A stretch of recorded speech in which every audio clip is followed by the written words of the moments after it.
अस्सलाम वालेकुम dear students of class 10। तो अब हम करेंगे अपना एक्सरसाइज 1.3 का क्वेश्चन नंबर 15 जो कि टाइप 5 से रिलेटेड है।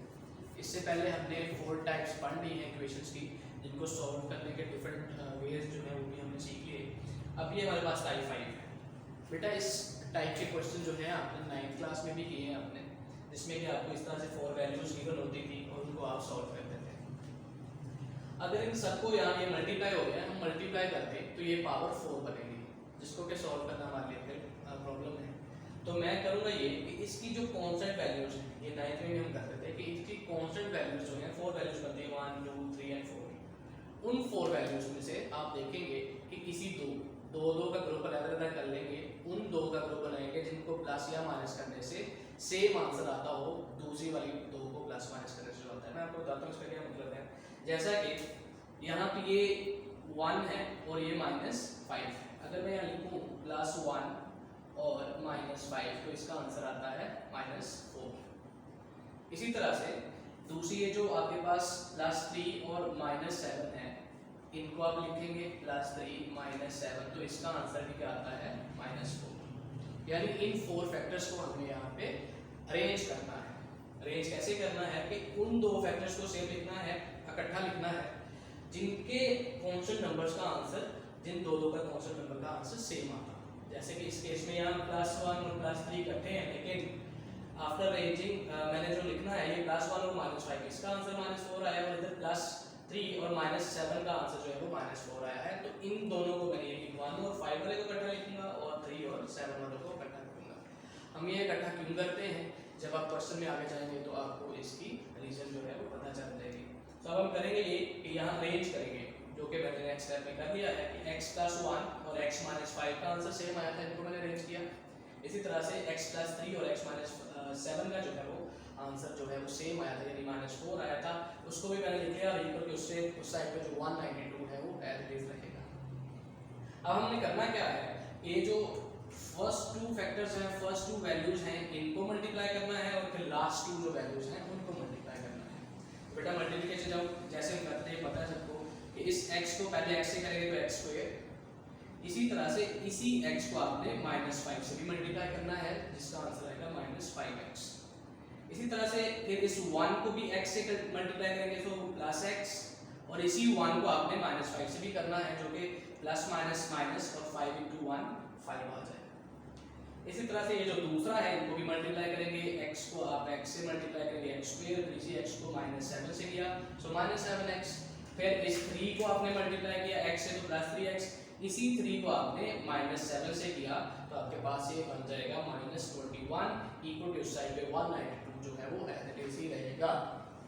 स्टूडेंट्स इसके बाद ये x² तो ऐसे रहा, ये -5x + 1x कितने हो जाएंगे -4x, और ये -5 भी एज रहा। इधर भी x² और -7x + 3x -4x और -21 एज इट इज रहा। और ये मैंने यहाँ पे एक और काम किया कि जो +192 था इक्वल टू साइड पे उसको मैंने इधर शिफ्ट किया है, जब प्लस था तो इधर आगे क्या हो जाएगा -192 और इक्वल हो जाएंगे ये 0 के। अब स्टूडेंट्स अगर आप देखें तो ये x² -4x x² -4x ये दोनों में ये टर्म दोनों में सेम है। तो ये जो हम इसको अरेंज कर रहे थे, सेम आंसर वाली वैल्यूज को अरेंज कर रहे थे, उसका फायदा हमें ये हुआ कि ये दोनों जगह पे हमारे पास x² -4x x² -4x जो है ये सेम आ गया है। अब स्टूडेंट्स ये दोनों में सेम है, इसको मैं लेट करूंगा इक्वल टू y पे, यानी ये जो x² -4x है इसको मैंने लेट कर लिया y, तो ये x² -4x यहाँ भी है, x² -4x यहाँ भी है। जब इसको इक्वल किया है y के, इसका मतलब यहाँ भी y आ जाएगा, जो अंडरलाइन टर्म है उसकी जगह यहाँ भी y आ जाएगा और -5 एज इट इज। और इसी तरह से x² -4x इसकी जगह भी y आ जाएगा और -21 एज इट इज, और ये जो 192 है वो भी ऐसे ही रहेगा और इक्वल के साइड पे 0। अब स्टूडेंट्स ये हमारी इक्वेशन जो है वो y में चली गई है, y वेरिएबल में चली गई है, ताकि हम इसको y में क्यों कन्वर्ट किया, ताकि इसकी फर्दर सिंप्लीफिकेशन की जाए, जो कि आप टाइप 4 तक भी सीख चुके हैं कि हम हमेशा अपनी आसानी के लिए x वेरिएबल से y वेरिएबल में जाते हैं, जिसको बाद में दोबारा हम रिप्लेस कर लेते हैं। तो अब इसको मल्टीप्लाई करना है, सो y को y से मल्टीप्लाई किया y², इसी तरह इस y को आपने -21 से भी मल्टीप्लाई करना है, जिसका आंसर आएगा -21y।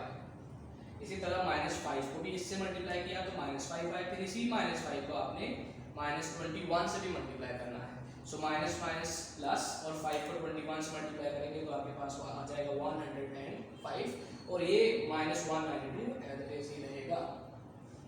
अब फर्दर सिंप्लीफाई कर लेते हैं, y स्क्वायर ऐसे रहेगा -21y -5y, ये आ जाएंगे -26y। इसी तरह से प्लस 105 -192, इनको सब्ट्रैक्ट करेंगे तो आपके पास आ जाएगा 87 और हमारे पास जो साइन है वो हमेशा बड़ी टर्म का आता है तो -192 ग्रेटर टर्म है, उसी का साइन आ गया। तो हमारे पास ये एक स्टैंडर्ड क्वाड्रेटिक इक्वेशन बन गई है जो कि y स्क्वायर -26y -87 = 0 इन y वेरिएबल। अब ये हमारे पास मैंने इस इक्वेशन को दोबारा लिखा है जो कि क्वाड्रेटिक इक्वेशन है। ये बात बहुत दफ़ा डिस्कस हो चुकी है कि यहाँ जब ये क्वाड्रेटिक इक्वेशन बन जाती है तो आपके पास 3 मेथड होते हैं इसको सॉल्व करने के लिए, चाहे आप फैक्टराइजेशन से करें, चाहे कंप्लीटिंग स्क्वायर से करें, चाहे क्वाड्रेटिक फार्मूला से करें। तो फैक्टराइजेशन जो है वो सबसे शॉर्टेस्ट वे होता है, तो इसको आप हमेशा फैक्टराइजेशन से सॉल्व करें। अगर किसी से फैक्टराइजेशन नहीं होती तो फिर उसके बाद वो क्वाड्रेटिक फार्मूला से इसको सॉल्व करें, वो आसान मेथड है। अब फैक्टराइजेशन का जो मिड टर्म ब्रेक का रूल होता है वो ये कि फर्स्ट स्टेप आप इस फर्स्ट टर्म को लास्ट टर्म से मल्टीप्लाई कर लेते हैं जो कि बना है -87y²। यानी हम इस मिडिल टर्म को किसी ऐसे दो नंबर में ब्रेक करेंगे जिनको प्लस या माइनस करने से वापस यही टर्म बने और इन्हीं दो को मल्टीप्लाई करने से ये टर्म बने जो कि हमने फर्स्ट स्टेप में किया कि फर्स्ट को लास्ट से मल्टीप्लाई करके जो हमारे पास टर्म आती है। तो इसको देख लेते हैं कि -29y + 3y, इनको अगर आप सब्ट्रैक्ट करें तो आपके पास आ जाएगा -26y। इसी तरह से 29 को अगर आप 3 से मल्टीप्लाई कर लो तो आपके पास आएगा 87 और माइनस प्लस माइनस और y × y² यानी आपने इसको दो मिडिल टर्म को दो वैल्यूज में करेक्टली ब्रेक कर लिया है। अब स्टूडेंट्स हमारे पास ये 4 वैल्यूज हैं, फर्स्ट ये 2 और सेकंड 2 ये। अब हम इन दोनों में फर्स्ट 2 में कॉमन देखेंगे क्या है और इसी तरह से सेकंड 2 में देखेंगे कि क्या टर्म कॉमन है। सो यहाँ y² है, यहाँ 29y है, तो मैं क्या करूँगा इन दोनों में से y कॉमन ले लूँगा। तो y कॉमन ये यहाँ 2y है, एक आपने कॉमन ले लिया, एक बच जाएगा। -29 ऐसे रहेगा, एक ही y है वो आपने कॉमन ले लिया, सो -29 यहाँ रह जाएगा। अब दूसरी साइड पे अगर आप देखें तो y यहाँ पे है, यहाँ पे नहीं है, तो y कॉमन नहीं है। y कॉमन हमेशा वो टर्म होगी जो दोनों में या जितनी टर्म्स में आप देख रहे हो उन सब में अवेलेबल हो। सो y यहाँ है, यहाँ नहीं है, तो कॉमन नहीं आ सकता। लेकिन अगर आप देखें तो 3 यहाँ है और 87 होता है आपके पास 3 × 29, यानी इस 87 में 3 अवेलेबल है। सो इन दोनों में आपके पास 3 जो है वो कॉमन है। मैंने +3 यहाँ पे कॉमन ले लिया, तो यहाँ 3 है वो आपने कॉमन ले लिया, तो क्या बचेगा y। यहाँ पे आपके पास ये 87 है, इसमें से 3 जो है वो मैंने कॉमन ले लिया, तो बाकी जो 29 था वो यहाँ आ जाएगा। अब हमारे पास दो टर्म्स हैं, फर्स्ट टर्म ये और सेकंड टर्म ये। इन दोनों में देखिएगा आपके पास y -29 जो है वो कॉमन है। सो y -29 मैंने कॉमन लिख लिया, बाकी हमारे पास बचा है y और +3, उसको भी मैंने साथ मल्टीप्लाई करके लिख लिया और ये दोनों इक्वल है 0 के। जब ये दोनों इक्वल है 0 के तो मैंने दोनों को सेपरेटली अलग अलग जो है = 0 किया। सो y -29 = 0, इसी तरह से y +3 = 0। तो ये -29 है, इक्वल के उस साइड पे जाएगा तो +29 हो जाएगा। इसी तरह से +3 है, इक्वल के उस साइड पे शिफ्ट करेंगे तो -3 हो जाएगा। तो ये स्टूडेंट्स हमारे पास y की वैल्यूज आई है, लेकिन हमारा जो क्वेश्चन है वो वेरिएबल x में है, यानी ये हमारा सॉल्यूशन सेट नहीं है। इसको हमने अपनी आसानी के लिए y वेरिएबल में जो है कन्वर्ट किया था। अब हम वापस रिप्लेस करेंगे इसको, जिसको हमने y के इक्वल लेट किया था टर्म को। तो मैंने लिखा रिप्लेसिंग y = x² - 4x, जिसको के क्वेश्चन के शुरू में हमने यहाँ पे लेट किया था कि हमारा जो y है वो इक्वल है x² - 4x के। तो स्टूडेंट्स यहाँ पे जब हम रिप्लेस करेंगे y = x² - 4x, तो इस y की जगह पे यहाँ पे आपके पास क्या आ जाएगा x² - 4x, जो कि इसके इक्वल है। और इक्वल के साइड पे 29 एज इट इज रहेगा, यहाँ भी यही होगा।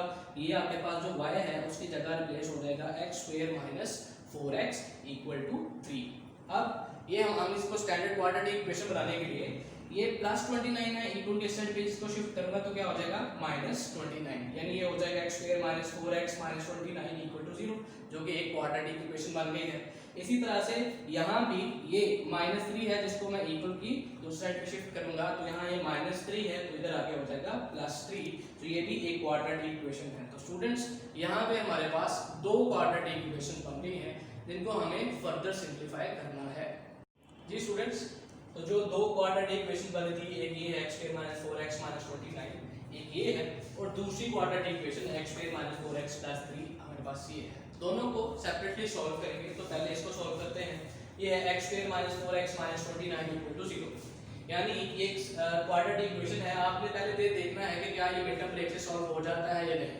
तो अगर ये मिड टर्म ब्रेक से सॉल्व नहीं होता तो उसके बाद जो मिड टर्म ब्रेक के बाद आसान तरीका है वो क्वाड्रेटिक फॉर्मूला होता है। तो ये मिड टर्म ब्रेक नहीं हो रहा तो मैंने क्या किया, इसके ऊपर डायरेक्ट क्वाड्रेटिक फॉर्मूला पे चला गया। सो x² के साथ जो हमारी वैल्यू होती है वो a की वैल्यू होती है, जो x² का कोएफिशिएंट होता है। इसी तरह से x का जो कोएफिशिएंट है वो b की वैल्यू हो, जिसके साथ कोई वेरिएबल नहीं होगा, वो c की वैल्यू है। सो a की वैल्यू 1, b की वैल्यू -4 और c की वैल्यू हमारे पास -29 आ जाएगी। सो मैंने क्वाड्रेटिक फॉर्मूला लिखा, x = -b + -√b² - 4ac/2a। अब इन b, a और c वगैरह की जो वैल्यूज हमने यहाँ पे फाइंड की है वो इस फॉर्मूला में हम पुट करेंगे। सो माइनस एक फॉर्मूले का है, एक b की वैल्यू के साथ भी है, सो -4 आ गया। इसी तरह से +-√b का स्क्वायर है तो -4 का स्क्वायर आ जाएगा। -4 फॉर्मूले का है, a की वैल्यू 1 और c की वैल्यू -29 है, ओवर 2a होता है और a की वैल्यू हमारे पास 1 है। तो ये माइनस माइनस +4 हो जाएगा। इसी तरह से ये +-√, ये स्क्वायर की वजह से जो माइनस है वो प्लस हो जाएगा। 4 का जो स्क्वायर है वो आपके पास होता है 16, फिर माइनस माइनस प्लस, और 4 को 29 से मल्टीप्लाई करेंगे तो ये आपके पास बनते हैं 116।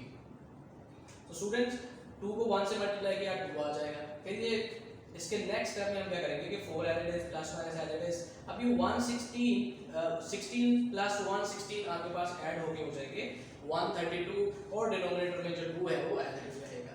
ये बात मैं आपको पहले भी एक्सप्लेन कर चुका हूँ कि अगर अंडर के नीचे कोई ऐसी टर्म है जिसको फर्दर किसी ऐसे दो नंबर में ब्रेक किया जा सके जिसमें से एक जो है वो परफेक्ट स्क्वायर हो, तो आपने इसको फर्दर सिंप्लीफाई करना है।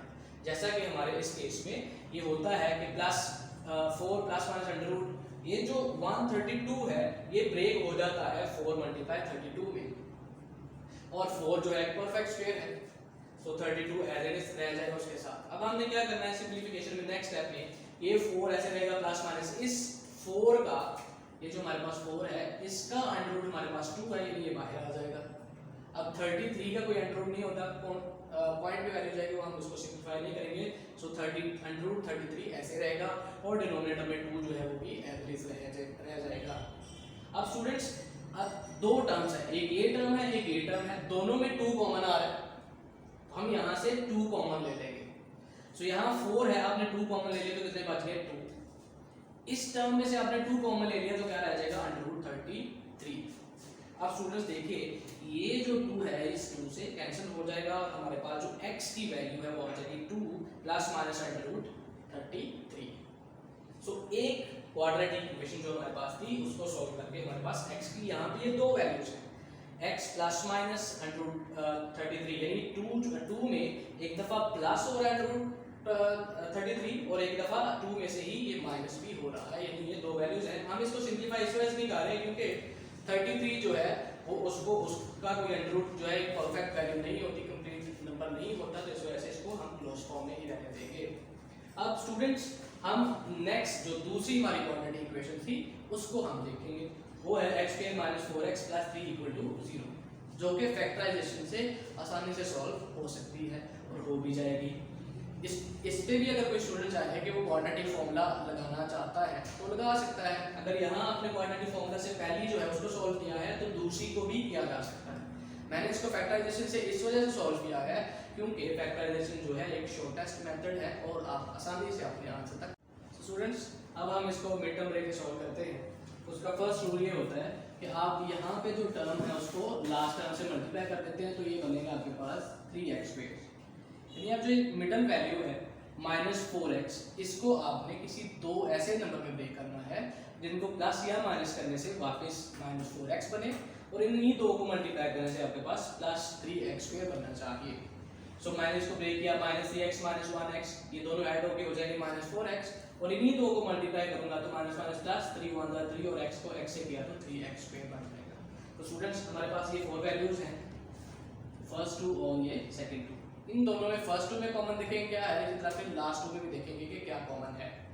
सो फर्स्ट टू में यहाँ x स्क्वायर है, यहाँ x है, यानी x कॉमन है दोनों में, तो मैंने यहाँ से इन दोनों में से x कॉमन ले लिया। यहाँ 2x है, एक आपने कॉमन ले लिया, एक ही बात जाएगा।